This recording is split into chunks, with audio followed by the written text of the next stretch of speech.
Hello, my friends. Welcome. My name is Joe. This is the Joe Martino Show. And we're in the middle of the summer, so we're going to do something a little bit different today. I'm going to bring up my book, Hiding Behind God, my next book that I intend to publish.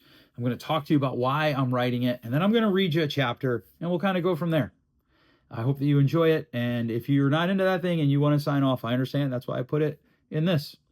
All right, let's kick it off. This is the Joe Martino Show. You're listening to the Joe Martino Show, a podcast dealing with all things emotional, relational, and human nature. Joe is a licensed counselor in the state of Michigan, specializing in relationship therapy. He is also the author of the book, The Emotionally Secure Couple. All advice offered in this episode is offered for entertainment and educational purposes only. Enjoy the show. Hello, my friends. Welcome.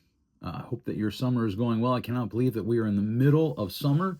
I have been wrestling with what I'm going to do with this podcast through the summer, and I have something of an idea that I'm going to explain to you here in a moment. I want to talk to you, first of all, about my book, Hiding Behind God. I know some of you are not interested in spiritual and religious things, and that's fine. My daughter and I, we have a meeting scheduled in just a few weeks to talk about, maybe we should start a second podcast called Hiding Behind God, dealing with the spiritual things and kind of being thematic with the book. One of the things that we are talking, though, about is what does it look like to publish this book? And for those of you who have been following this, I wrote the book in what would be considered traditional essay style, and then had a friend suggest, hey, you should consider reading this or writing this more hybrid and then more lyrical. And I wrote the whole book lyrically, 708 pages, I think. Actually, I have it open here. It is, page 1 of 2. There's got to be more than 2 pages. If I click on it, 798 pages. And then, that's with all the front material and all that. And so we've been trying to get an agent who's interested in the book, an agent who's interested in publishing it and those types of things. And not many of them have been excited about the lyrical style for 800 pages. I gave it out to some friends, and a lot of them have kind of been like, hey, I kind of tapped out because it's just so dense to try to read it this way. One pastor stopped reading it, I believe, because he didn't like the content, and I think the style gave him something of an excuse. And so both of those are not good reasons. One of my friends who actually I think read most of the book actually said to me, if I saw this style in the bookstore, I wouldn't buy the book unless I knew the author. And she politely said, you're not that well known. So those are good points. And so I'm in the process of rewriting it. And by in the process, I mean that I have rewritten the introduction, and that's it. I might have done a page, chapter 1, but I'm not very far in that process. And part of that is a lot of this came out while I was on vacation, and I didn't want to work on vacation. I worked the first couple days, and I wanted to make sure that there were specific days where I didn't work. And part of this is, or the slow part is, I was on vacation, so now I'm back, and you've got to catch up. There's emails to do, all of those things. And then also part of it is it spun me out. If I'm honest with you, it spun me out because I loved writing it lyrically. I loved reading it lyrically. It was almost this spoken word lyrical mismatch. And I'm going to rewrite it to more of a hybrid style. So it'll be essay. It'll go all the way across the page, but it will preserve some of the lyricalness to it. And if no publisher wants to pick it up, I'll self-publish it because I like it and I think it's worth it. And hopefully that works and I can get the message out. But what I want to do this summer is I want to read you a few chapters of the lyrical style. I want to read you a few chapters of the lyrical style. And I want to express somewhat my heart for why I'm doing this book. I think that's important too. Because one of my friends actually said to me, hey, you just tend to pour fuel on the fire. I posted a story on Facebook about a Christian camp where kids were molested and they were mistreated. And she's like, when you do that, you're just stirring the pot. And I was like, no. And she listens to this. So I should have asked her if I could talk about it, but I'm not trying to stir the pot. I want to be clear on that. This isn't look, don't get me wrong. There's stuff I love to stir the pot about. The church isn't one of them. I'm not interested in stirring the pot. I'm not interested. Her phrase was pour fuel on the fire.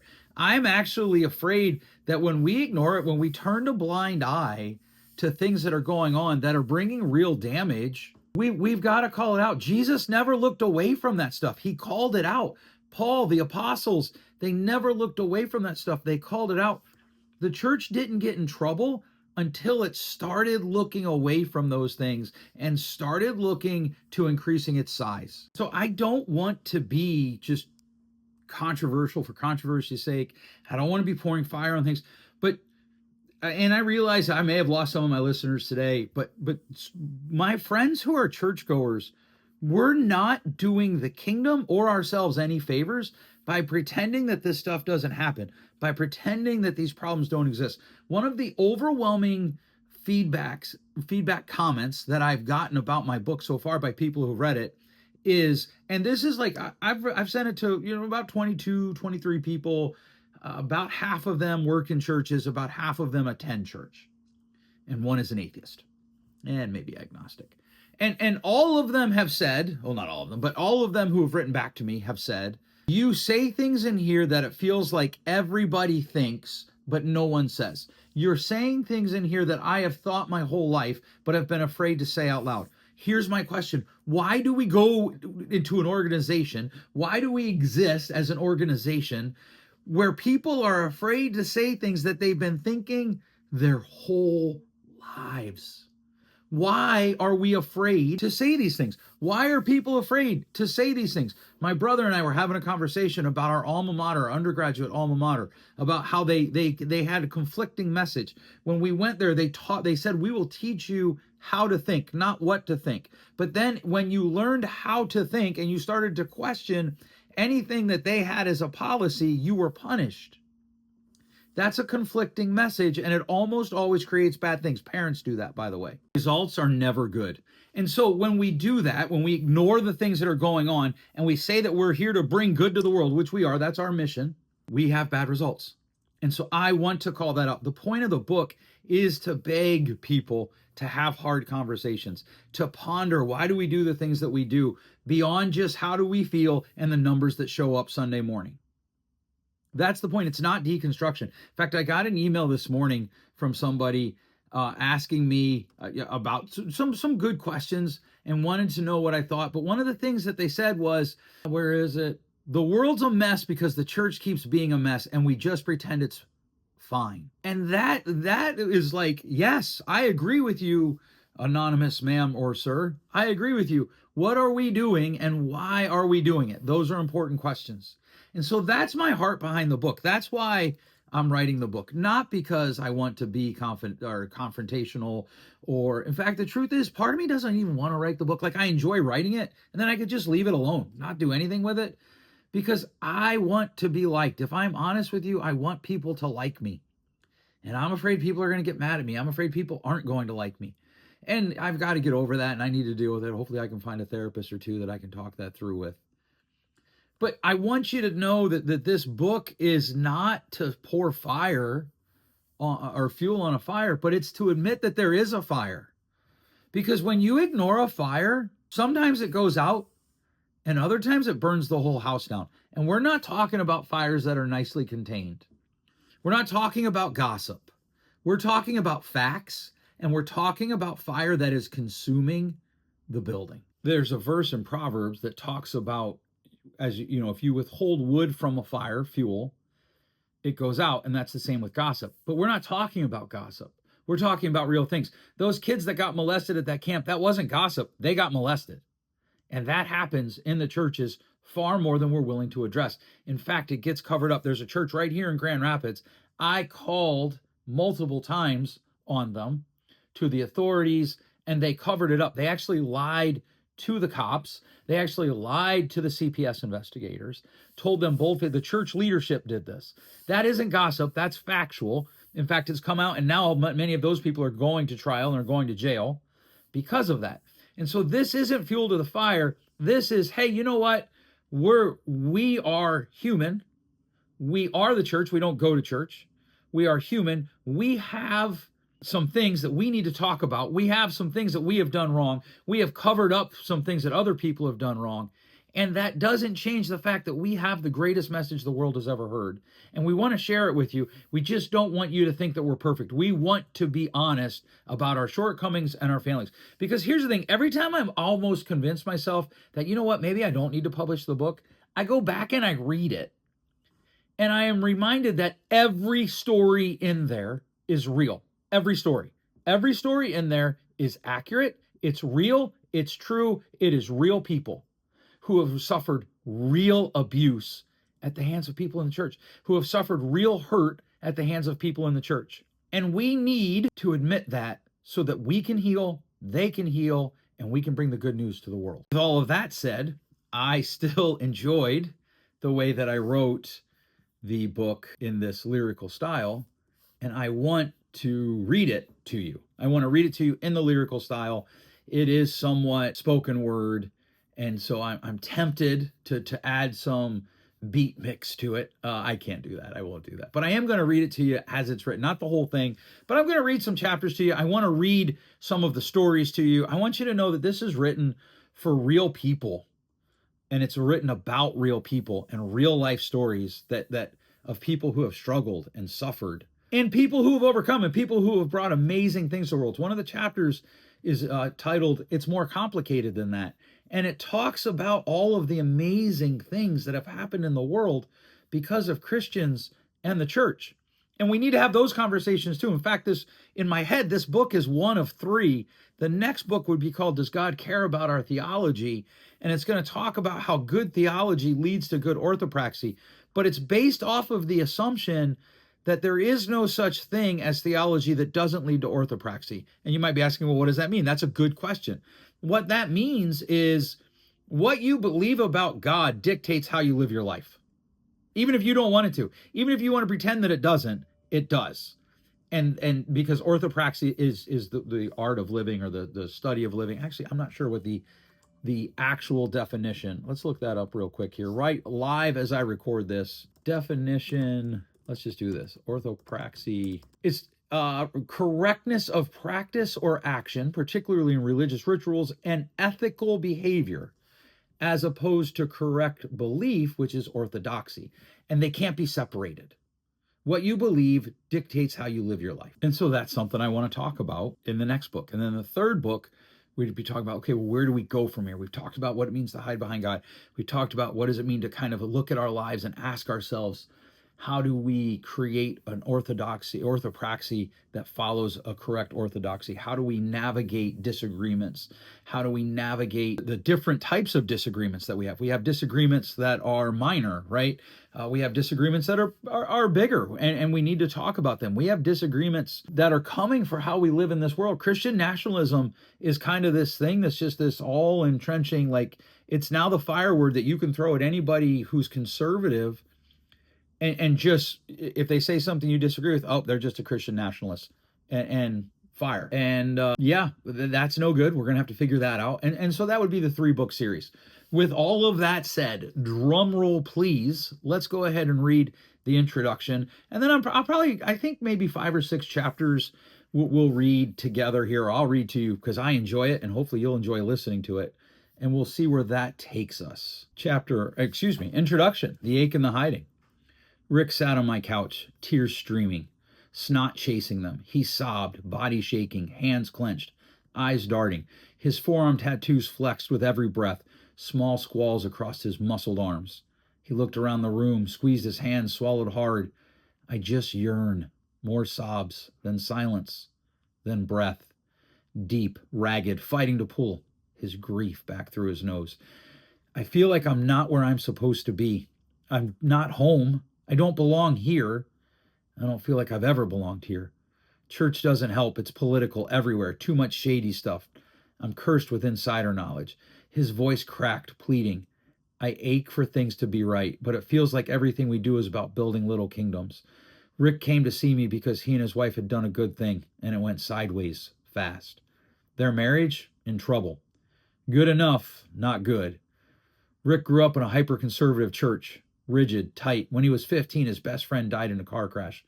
Gone. No warning, no mercy. Youth pastor pulled Rick aside. Didn't comfort him, didn't mourn, just said, he's probably in hell. Used it as a warning. Said Rick should be grateful. God took his friend, not him. Then he looked Rick in the eye, said it with urgency, maybe even hope. Chase God with all your heart. Rick thought I'd judge him. I wouldn't get it. The more I heard, I sat there thinking, he's the one this book is for. He's the one I want to comfort, the reason I've spent countless hours wrestling with these pages into something that might help. Because I do understand Rick more than he knows. And I'm afraid a lot of people do. Too many. I've sat in therapy rooms, heard the same ache, walked streets, heard the same laments, laid in bed staring at the ceiling, feeling it all for myself. I'm not writing this from a safe distance. I'm a graduate of Christian schools, multiple degrees, faith-based jobs, pastor, Christian school teacher. I've seen the infighting, the backstabbing, nepotism, political pandering, incompetence covered as calling. I've seen all the things I'm writing about in this book, lived it more than I care to admit.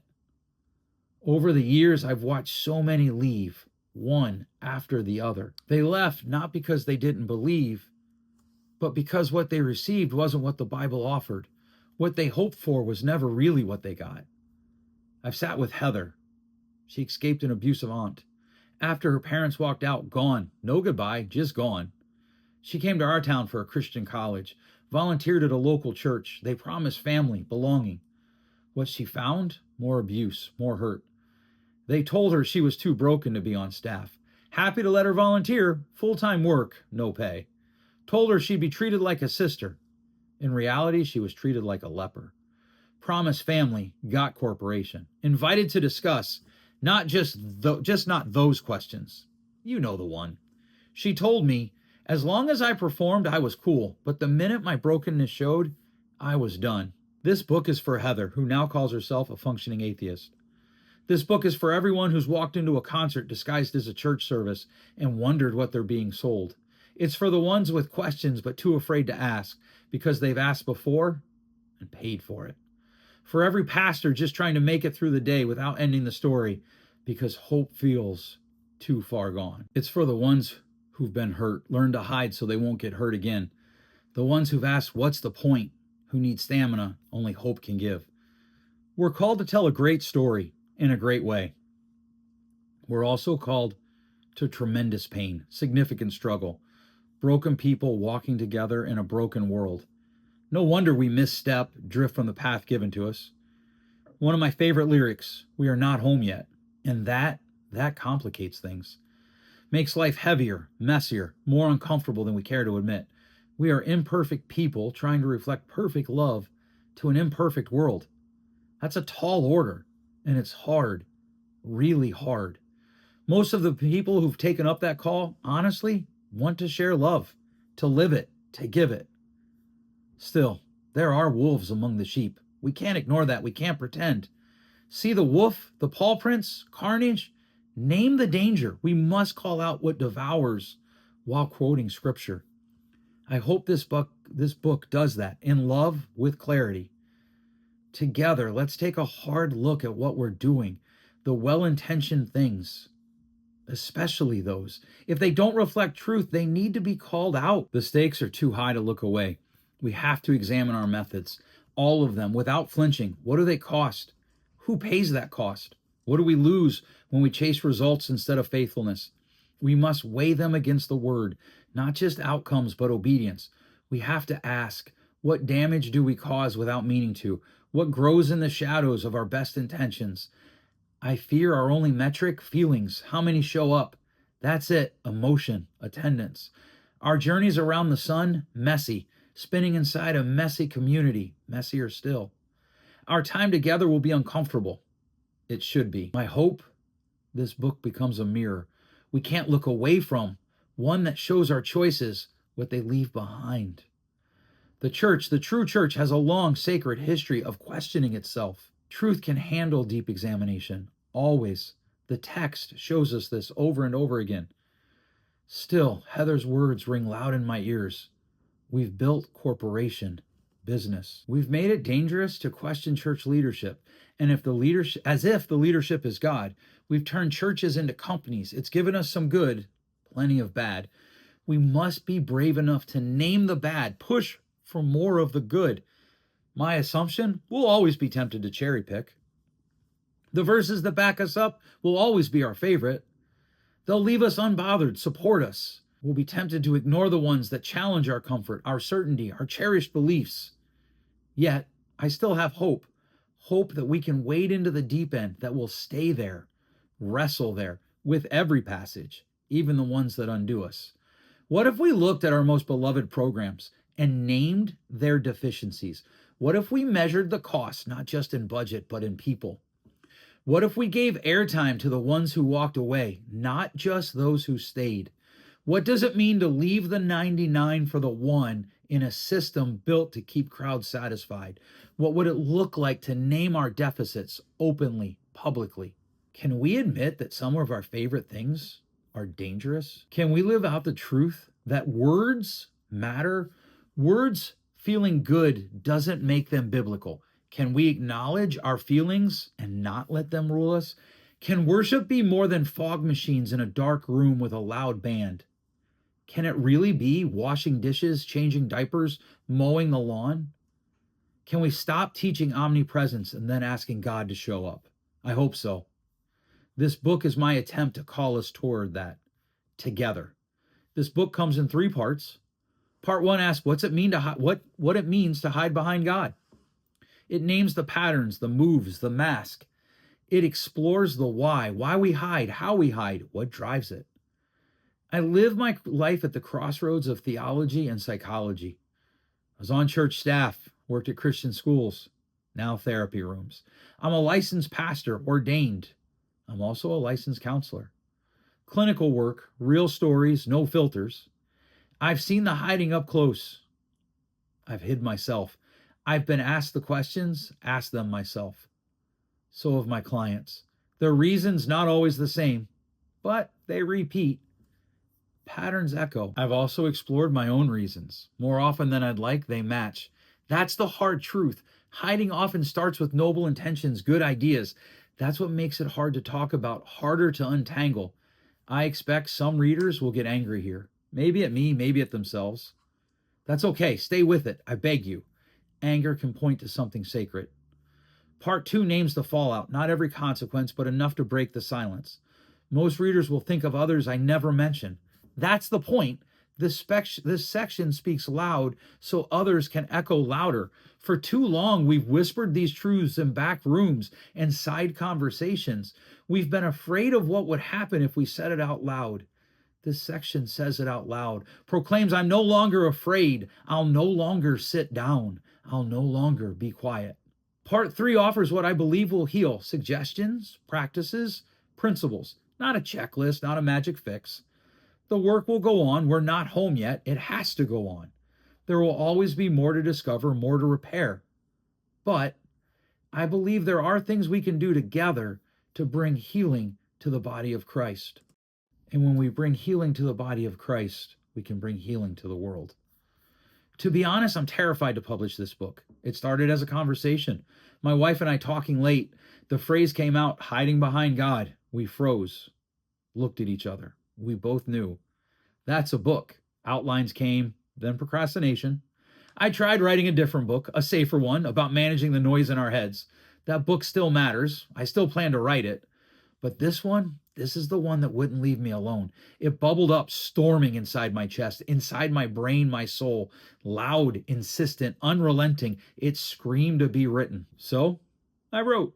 Weekends, early mornings, coffee shops, kitchen tables, pouring it out one sentence at a time, sometimes one word at a time. Not because it was noble, because it felt like I would erupt if I didn't, as if I'd be consumed from the inside.